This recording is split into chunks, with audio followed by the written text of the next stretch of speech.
Dear Mother, Mother, I hope this letter finds you well. Which I know it will, because where you are now is back at Cape Corembo, on our farm, overlooking the Gherkin Alps, where the streams cleave through the rich fertile land, and the trees are ever pregnant with fruit. Unlike me, who is currently tucked within a trench at the front lines of the endless war with the Bavarians. A nuclear plasma grenade goes off once in a while, and it covers the page I'm hastily scribbling on a fluorescent hue that has me reminiscing about hospitals for some reason.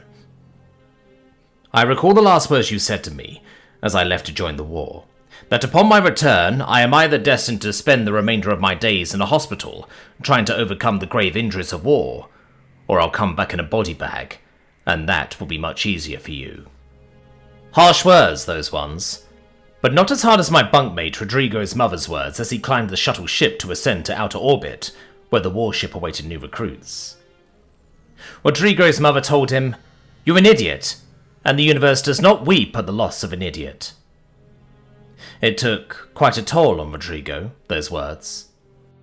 When our barrack was attacked by the Bavarians, I remember cowering behind a Celestine tank with my pulse rifle in hand. My arm shook so much I couldn't get a clear aim, but Rodrigo, he stood on top of the Celestine tank, feet pressed to the mechanical latch that raises a body onto the tank. From this vantage point, he fired round after round of plasma shots at the enemy, holding them back single-handedly as the men gathered to answer the surprise attack. It is because of Rodrigo that we lived through that attack. It was because of him that the enemy's advance was held back long enough for us to give a reply. When the battle finally calmed down, with the Bavarians making a hasty retreat, I found Rodrigo sitting on top of the Celestine tank and he was crying, saying the same words over and over. "Nobody will miss me when I'm gone, so why isn't the idiot dead?"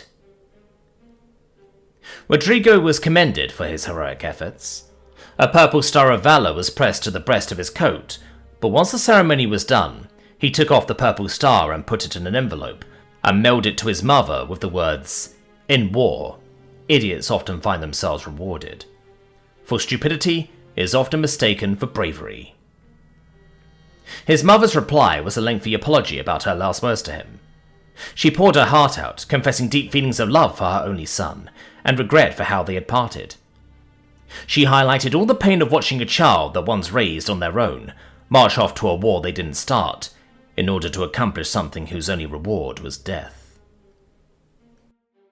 I know the words within Rodrigo's mother's letter, because I read the words to Rodrigo, as he lay in the medibay, bleeding to death. He had received the letter 3 days prior to a battle, but he hadn't read it, just kept it on his person, up until the time a Bavarian missile seeker took out his entire crew, while on a routine perimeter check. Shrapnel had torn through Rodrigo's body, severing his spine, and in his last moments it was his mother's words he longed to hear. He was dead before I read the last line of the letter. Am I scaring you? I am sorry. It was never my intention to do so. I recall when I was but as tall as a mini prune tree, and news had come in through courier that father had been one of the 18 diplomats the Bavarians had killed during a peaceful meeting. I remember how your hands trembled and your eyes were always wet.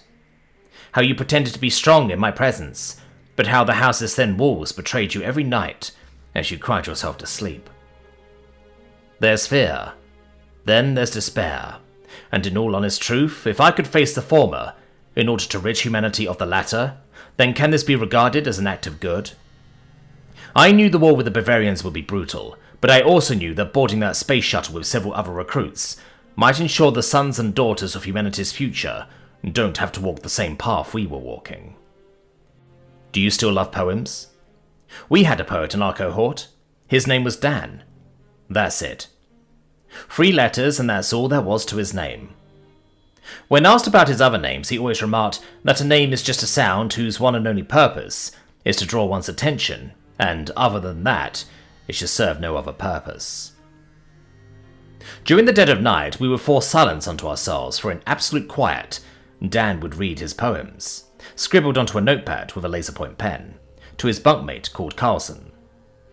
One particular poem went, "We came with boots and battle songs. They mooed and charged in throngs. but found too late. A human's wrath is worse than bovine brawns. They had their horns and sacred grass. We had spite and duct-tape guns. And damn if we don't win the day just because it sounds like fun. When I die, don't send me back in a body bag. Bury me in the ground, where the valiant forever ran. Carlson was deaf and mute, and he spent majority of his time just staring at whoever was in his vicinity, and I think Dan liked that. Dan would talk to Carlson for hours on end, the man never replying even once, but just staring back. But this didn't deter Dan. He found it easier for some reason spending his days conversing with a deaf and mute man. When Dan died during close combat against a Bavarian, we'd found him impaled upon a Bavarian's horn, but the enemy was dead. In his last moments alive, Dan had taken out his pen, the same pen he'd used to write the poems in his notepad, and driven it into the Bavarian's eye, claiming the enemy's life as the enemy claimed his own. He had received a purple star for an act of valor, despite having died, but the image of the two of them intertwined in death stuck with me all this time. In death, we weren't that different from the enemy. The hollowness about the eye spoke of flesh that no longer housed a soul. Never mind that they looked different from us, closer to bulls than men. In death, there were similarities.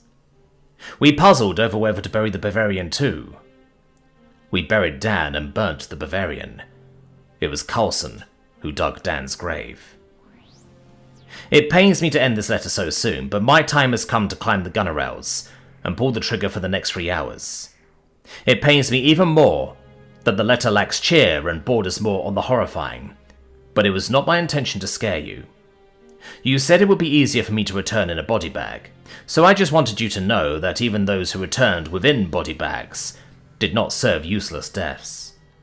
Their last moments alive told a different story from the abrupt ends they met. There was a poet for the deaf, there was an idiot who saved lives, and then there's me, pushing through each day with nothing guaranteeing tomorrow, other than the hope that by fighting this war, humanity will get to live another day. Yours with love, Tommy.